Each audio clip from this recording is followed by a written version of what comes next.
धन्यवाद सर।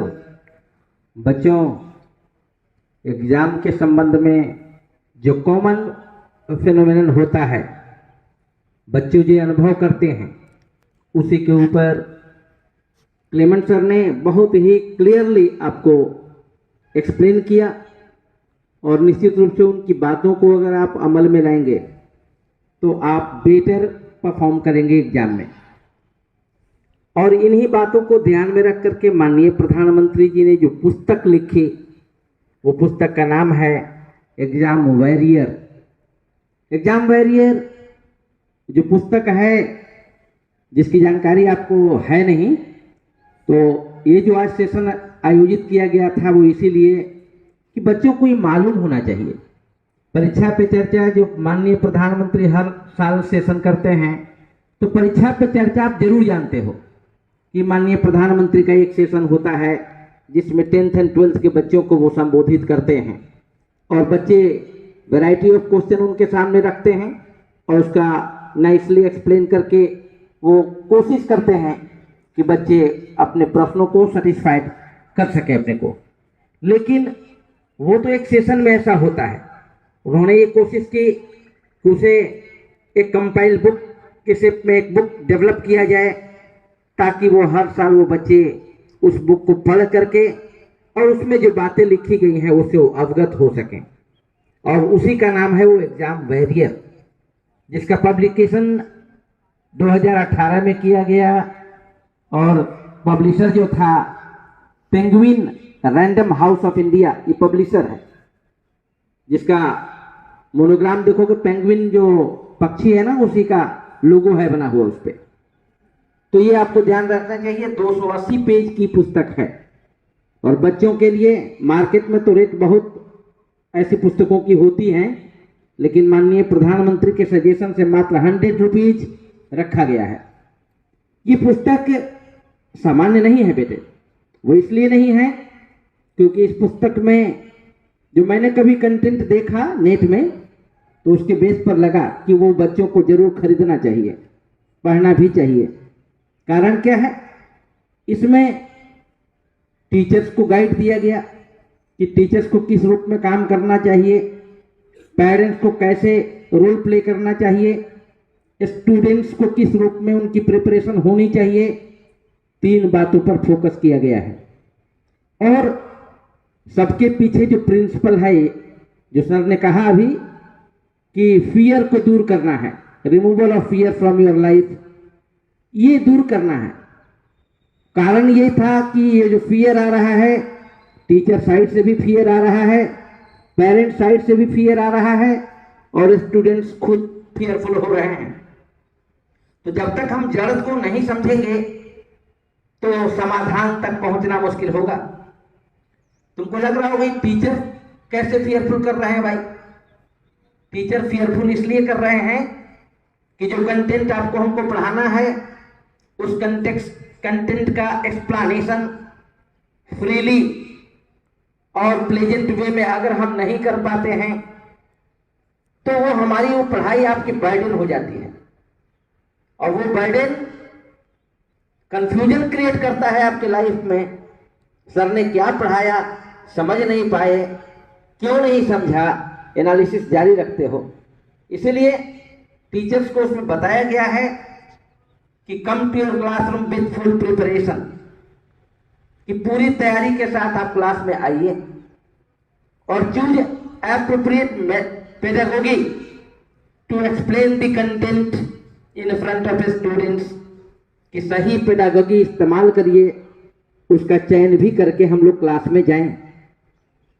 हम लोग सब विद्वान हैं, विद्वता इंपॉर्टेंट नहीं होता, आप सबको मालूम है, एप्लीकेशन इंपॉर्टेंट है। तो हम लोग के पार्ट पर कहीं ना कहीं कमी है, हमारा एप्लीकेशन पार्ट पर। इसलिए प्राइम मिनिस्टर ने फोकस किया कि teacher must be focused on application part, not content part. तो कितनी अच्छी बातें हैं। इसलिए हम सब टीचर ये ना समझें कि हम तो अपने विषय के निष्णात विद्वान हैं, इसलिए हम काफी हैं बच्चों को प्रेरित करने के लिए। नहीं, हमें डे टू डे अपडेट होने के लिए what type of pedagogy need to be taken into account for the better transaction of their content, ये जरूरी है कि समय समय पर हम बदलाव करते रहें।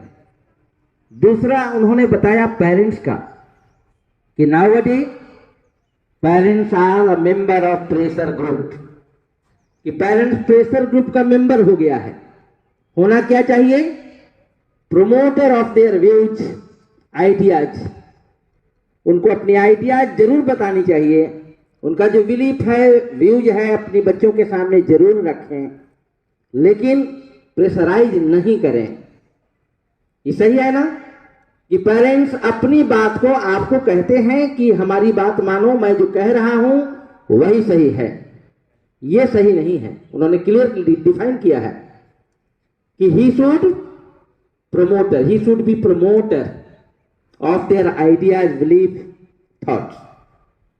अगर अच्छा लगेगा हम उसको अपना लेंगे, लेकिन कभी भी हम थोपेंगे नहीं। ये भी एक अच्छी बात है, ऐसा होना भी चाहिए।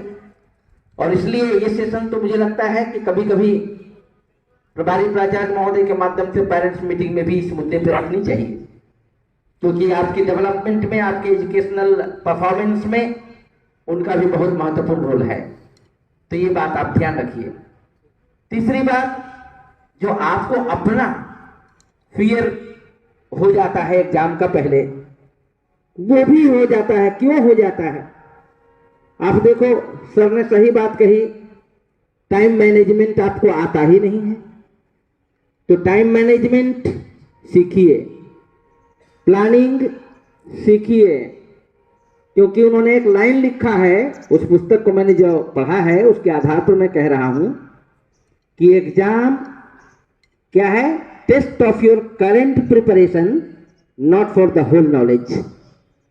कि एग्जाम में जब बैठते हो, 3 घंटा एग्जाम देते हो, उस समय क्या होता है? बहुत अच्छे से अच्छे बच्चा जो करंट में 2-4 दिन पहले तैयारी नहीं करता, वो उसका परफॉर्मेंस उतना अच्छा नहीं होता। इसका मतलब कि तात्कालिक प्रिपरेशन का ही जो परफॉर्मेंस है वो हम रीड कर पाते हैं एग्जाम के दौरान। बहुत अच्छा बच्चा ये सोचकर चले कि मैं तो बहुत अच्छा हूं, वाकई वो अच्छा है, लेकिन लास्ट फेज में वो 1 सप्ताह पढ़ाई ढंग से नहीं किया, उसका परफॉर्मेंस डाउन हो जाता है। तो ये सब क्लियर इंडिकेशन है कि आप करंट प्रिपरेशन पर विशेष फोकस करिए। दूसरी बात, उन्होंने एक और बात कही है कि आप जो है एग्जाम में जाते हैं तो कुछ बच्चों को हर साल ये नौबत आती है, एग्जाम हॉल में चला गया, उसका एडमिट कार्ड घर पर ही छूट गया। एडमिट कार्ड आपका पेरेंट पहुंचा भी देता है, लेकिन आप वहीं से एग्जाम हॉल में ही कंफ्यूज रहते हैं। अब बड़ा टेंस माहौल हो जाता है, प्रेशर में आ जाते हैं, और उसके बाद वो पूरा 3 घंटा वो प्रेशर आप पर काम करता है। तो इसका मतलब है कि प्रॉपर प्लानिंग नहीं थी एग्जाम हॉल में जाने की। तो एग्जाम हॉल में जाने से पहले जो प्लानिंग होनी चाहिए कि हमारे वो पाउच जिसमें रखते हो pen, pencil, rubber, whatever things required to be taken, वो नहीं रखते हो, हड़बड़ में चले जाते हो। ये किसकी जिम्मेदारी है? तुम्हारी जिम्मेदारी है। तो ये सब आप करेंगे। उन्होंने एक और बात कही कि exam is a festival, enjoy it. कि एग्जाम को आप पर्व और त्योहार की तरह लो। पर्व त्योहार की तरह अगर लोगे तो पर्व त्योहार केवल एंजॉय कैसे करते हैं? त्योहार मनाने से पहले उसका प्रिपरेशन जारी हो जाता है कि मकर संक्रांति आने वाली है, चिड़ा कहाँ से आएगा, दही कैसे बनेगा, कितने लोग इनवाइटेड होंगे, उसका समारोह हम कब मनाएंगे, ये प्लानिंग होता है। अब तब उसका एक्चुअल प्लेजर आप ले पाते हो। तो यदि एग्जाम को भी इसी रूप में आप लेंगे कि मेरा एक फेस्टिवल आने वाला है और उसकी कौन सी प्रिपरेशन जरूरी है, तो निश्चित रूप से उसका परिणाम भी आपको अच्छा मिलेगा। दूसरी बात उन्होंने ये कही कि जो खेलेगा वो खिलेगा। ये लाइन ही है। मतलब उन्होंने फोकस किस पर किया? गेम्स एंड स्पोर्ट्स पर। कि बच्चे क्या है, खासकर आज आउटडोर गेम से दूर हो रहे हैं, और बॉडी में एक्सरसाइज का होना बहुत जरूरी है। फिजिकली और मेंटली साउंड होने के लिए अगर वो एक्सरसाइज में बिलीफ आपको नहीं है तो निश्चित रूप से वो पढ़ाई आपकी बोरियत हो जाएगी। इसलिए एकदम एसेंशियली उन्होंने कहा कि कुछ समय बच्चों को जरूर निकालना चाहिए और डेली निकालना चाहिए, ताकि वो फिजिकली और मेंटली और इमोशनली वो फिट हो सके। अब इमोशन का संबंध वो गेम्स से कैसे है? वो ऐसे है कि गेम्स जब तुम आउटडोर खेलते हो, जहां 11 प्लेयर, अगर फुटबॉल की बात मैं करूं तो 22 बच्चे वहां होते हैं, दोनों टीम मिलाकर। और वहां बच्चों आप देखो स्पर्धा भी रखते हो, लेकिन फिर हैंडशेक भी करते हो। इमोशनली एक बहुत अच्छा कोऑर्डिनेशन डेवलप होता है। इसलिए खेल पर बहुत फोकस किया गया है, खेल पर ध्यान दीजिए। उन्होंने योगा के बारे में भी कहा है कि नित्य प्रतिदिन यदि बच्चा योग का अभ्यास करता है तो उसका मेडिटेशन पावर बहुत बढ़ेगा। और इस प्रकार अगर मेडिटेशन के डेवलप करने से हर बात, चाहे टीचर की बात हो, पेरेंट्स की बात हो, आपके ओन समझदारी की बात हो, वो बहुत एनहांस हो जाता है, डीप हो जाता है और धनात्मक ताकत मिलती है। इसलिए योग का अभ्यास बहुत जरूरी है। तो इस एग्जाम वॉरियर में 10 इंपॉर्टेंट पॉइंट दिए गए हैं और उस पॉइंट में से मैं कुछ पॉइंट आपके सामने रखा। अब उम्मीद मैं करता हूं कि आपको एहसास हुआ होगा कि वो पुस्तक सामान्य नहीं है। वो पुस्तक निश्चित रूप से हम सबों के घरों में वैसे होनी चाहिए जैसे रामायण, महाभारत और कुरान होनी चाहिए, क्योंकि एजुकेशन से बढ़ करके लाइफ के लिए कोई रामायण, महाभारत और कुरान है ही नहीं। बढ़िया अगर एजुकेशन हमने ले लिया तो वही हमारा धर्म पथ को प्रदर्शित करने वाला वो ज्ञान होगा।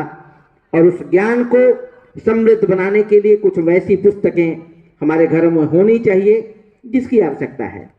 तो उन पुस्तकों में से यह भी एक पुस्तक मैं समझता हूं कि being a student, being a teacher, हम सबों के हाथ में वो पुस्तक हो और उसका अभ्यास समय समय पर हम लोग करते रहें। तो बच्चों, आशा है कि आज का ये जो सेशन है आपके समस्त बच्चों के ऊपर एक प्रभाव डालेगा, आपको ये विवश करेगा कि हम अपनी एग्जाम को किस रूप में लें और अपनी परफॉर्मेंस को एनहांस करने के लिए कौन सी प्लानिंग करें, कितनी टाइम मैनेजमेंट की आवश्यकता है। इन बातों पर आप पूरा फोकस करेंगे और आज का सेशन निश्चित रूप से चाहे 10%, 20% आपके परफॉर्मेंस को एनहांस करेगा। इसलिए इन बातों पर आज फोकस करके घर में जाइए, ध्यान दीजिए और एग्जाम में अपीयर होने से पहले इन बातों को अमल में लाइए। इसी आशा के साथ धन्यवाद।